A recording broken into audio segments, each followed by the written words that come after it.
So I will just summarize what I wanted to say and give the essence of it, of Masotayim Ilan, from rats that can count till the mending the problems of science towards our recent work.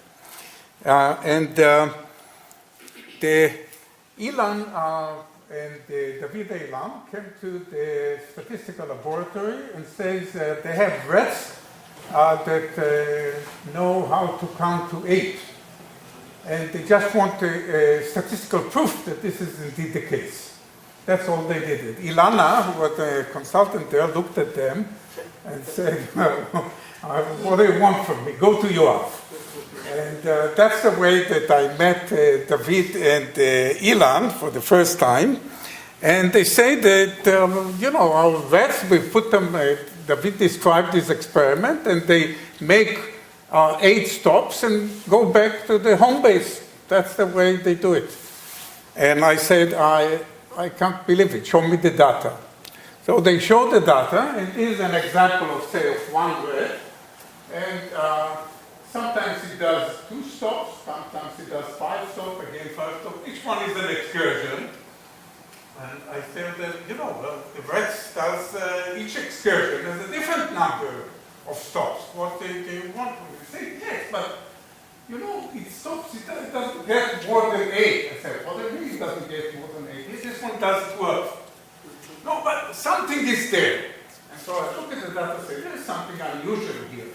This is a uniform distribution, rarely seen in other cases. The uniform distribution is characterized by a maximal number. So maybe the idea is that each rat has a maximal number. So I look at the figures and I say, and Ilan says, okay, we'll go back and look at the videos, the films it was then, the films, I think, or the videos. And he goes to the videos and he comes back and so on. And this characterizes our work for the next 20 years. That is, Ilan comes with something, I tell him, show me the data. I look at the data, I get to visualize, I analyze them, I tell him, this is the output. It's not exactly what you thought it is. So he thinks, okay, let me go and look at the movies.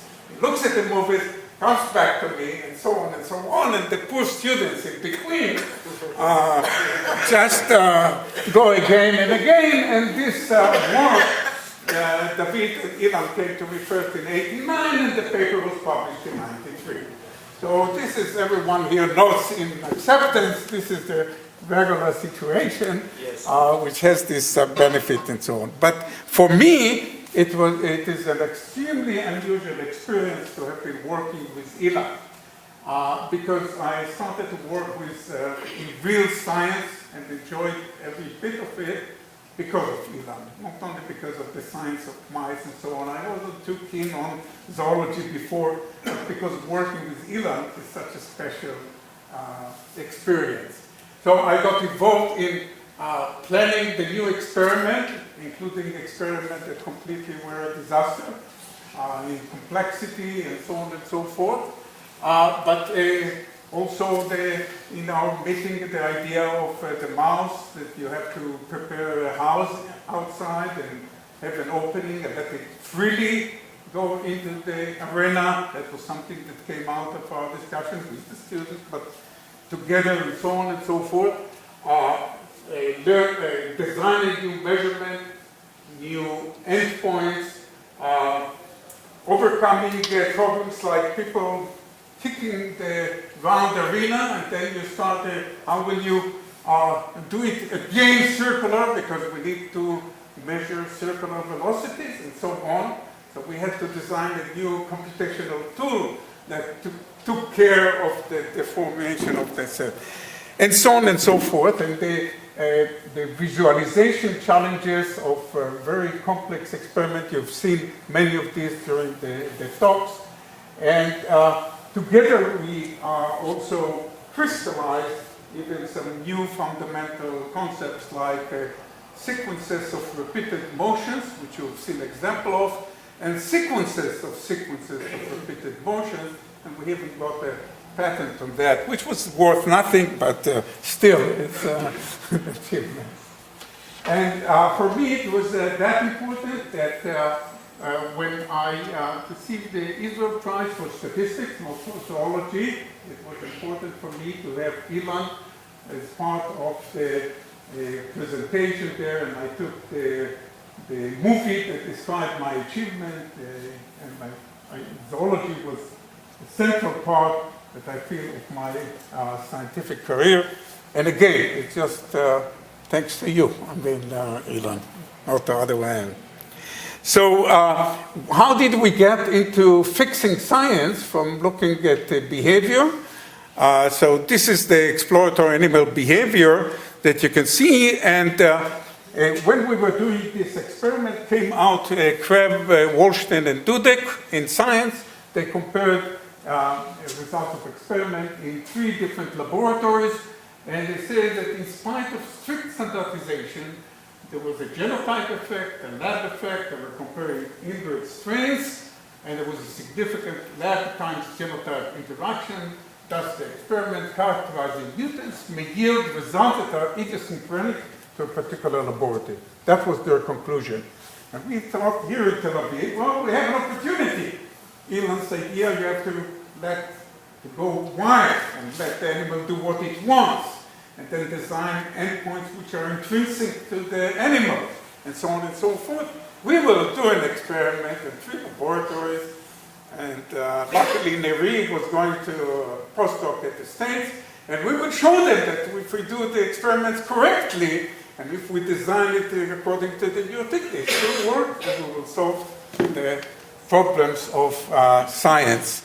Well, this is just an example from a later paper of what happens. Here are 2 strains of mice, and we compare them, for instance, open field test, and this is the result comparing in one laboratory, in another laboratory. Those are the 6 laboratories, and you see that they're approximately the same. They're big lab laboratories, but they're approximately the same. Here you see, again, this PBA and C57, and they're not exactly the same, they're not parallel, but at least there are big differences, but very little what we call interaction, the fact that the differences are not the same. But here you go to elevated omaze, and you get some result in one direction, some result in the other direction, but more important, this is statistically significant, and in the other direction is statistically significant. So in Ilan's words, in one lab a Doberman is more aggressive than a poodle, and significantly so. In another one, it's the other way around, significantly so. So how do we get out of that? So we did the experiment, and as I said, I will not go through everything, but we realized that this is what we really realized, that if we look at our 17 especially designed, well-calibrated endpoints in the big arena, we look at the following thing. This is the genotypic difference. And this is the individual, the noise level. And this is the effect of the laboratory, and this is the effect of the interaction.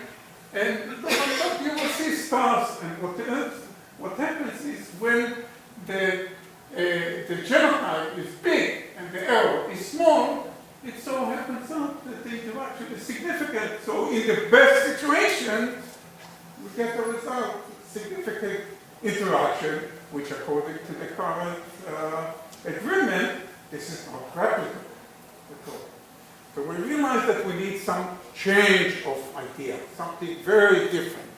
In fact, we have to realize that interaction of lab and genotype is something fundamental. It is part of the nature, and we have to find things that are beyond. Again, I promised I will not go over these things.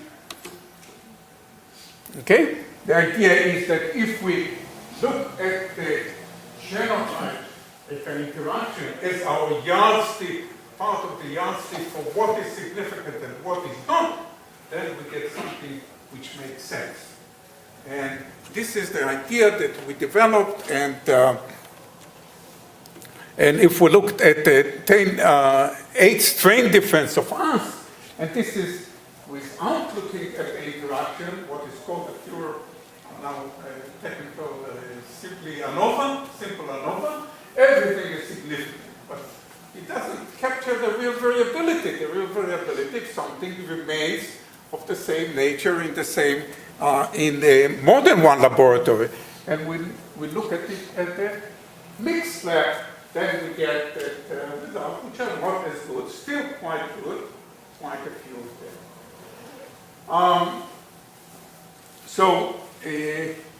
This is also where we introduced, in this case, the false discovery rate idea, the fact that if you look at 17 things, you have to be careful and not take everything below 0.05 and say all of these are significant, but we have to take care of interaction. And this turns out to be, I think, the paper that was shown to be the most highly cited paper of ours. But it started, you have to realize it started from this interaction. The fact that this is a problem, and this is a problem in animal behavior. In phenotyping, it started because of this interaction. And it is extremely important because in behavioral genetics, jumping soon to discoveries and trans-discoveries raises the issue of replicability. About in 2010, the issue of replicability became explosive. A paper by Lidis, which had this title of Why Most Research Findings Are False, came out, and then everyone became interested in this issue.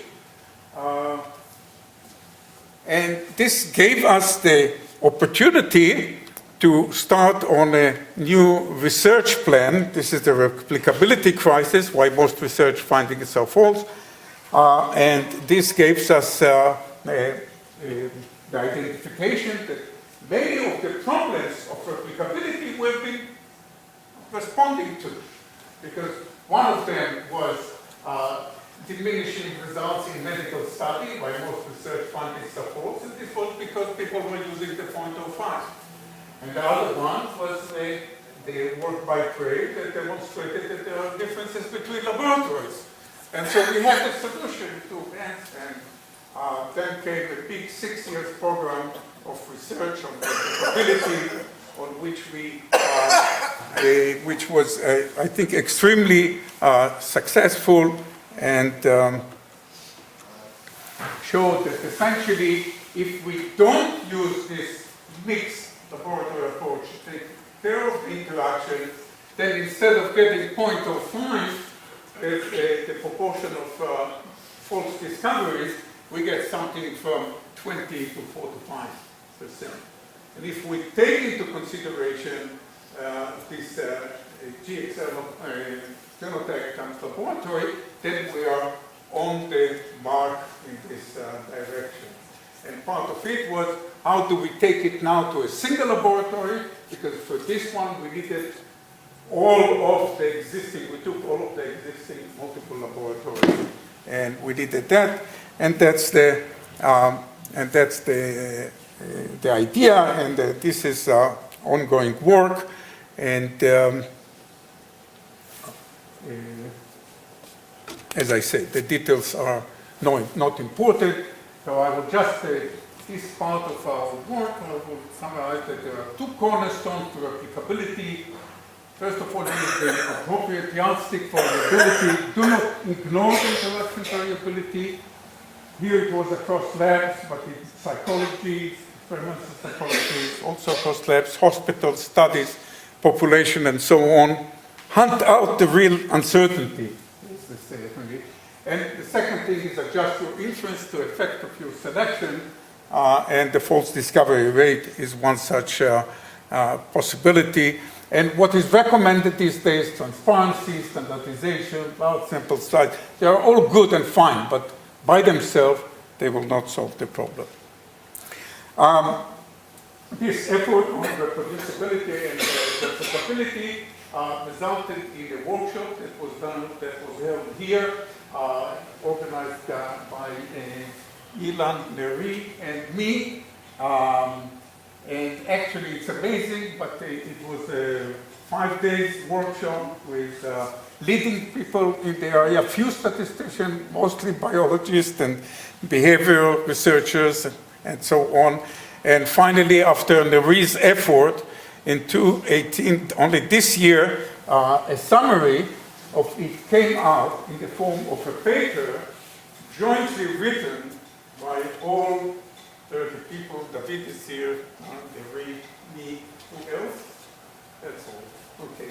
But this is an achievement trying to come out, emphasize what are the major problems of in the replicability and reproducibility in rodent phenotyping in clinical trials. So I think along the day you've also seen many of my works with Ilan. It is, so at this point it is, I want to say maybe two things. First of all, I mentioned one aspect of my work with Ilan. The other one is that what Ilan says about Yoav, which means that I did something wrong, that I say something wrong, that I didn't come out to express exactly the idea that Ilan comes. And worse than that, or that is, I wasn't, worse than that is if I suddenly get the feeling that I wasn't responsible enough to my own work. Because Ilan will continue and say, you know, 14 years ago, when we sat and talked with Ofer, you said this sentence, and this is not what you say now. So, in these cases, I simply have to think again and say, well, maybe I was right. Who knows? I don't remember it anymore. So this is remarkable. I mean, your ability to quote both the zoologist, philosopher, and so on from the last 100 years, and at the same time quote what I said in submitting 14 years ago. I mean, that's something I cannot... So, what's in for you when you're after 80? After 80, no change. The GXL approach is being implemented, joint work with Jackson Laboratory, who are implementing our method, and we have a grant, NIH PSF grant, with the learner closest, probably Bob from Jackson Laboratory, trying to actually show that it works and it can be used in not only to compare one strain versus the other, but later on with treatment given to mice. Can the study of exploration indicate development difficulties in neonates and in particular autism?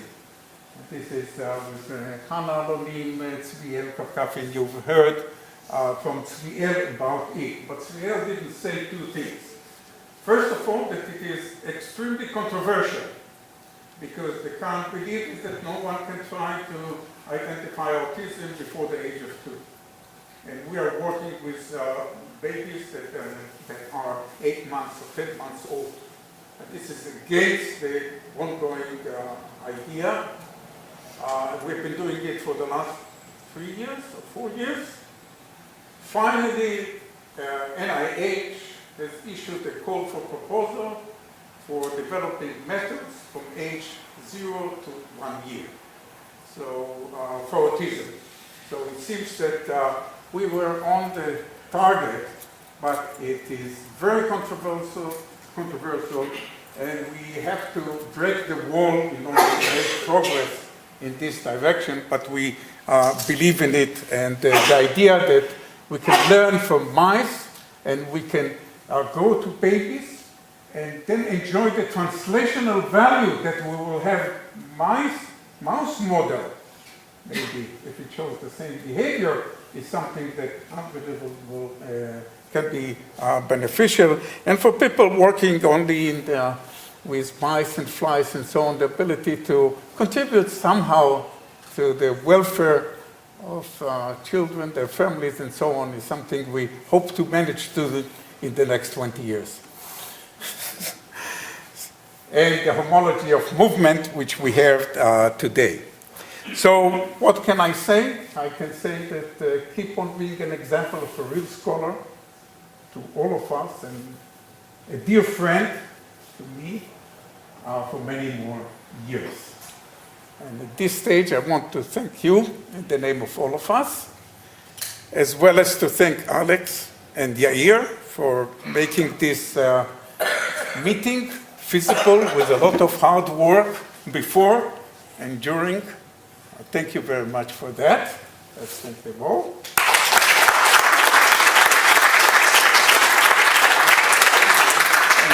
And thank Ilan for being Ilan.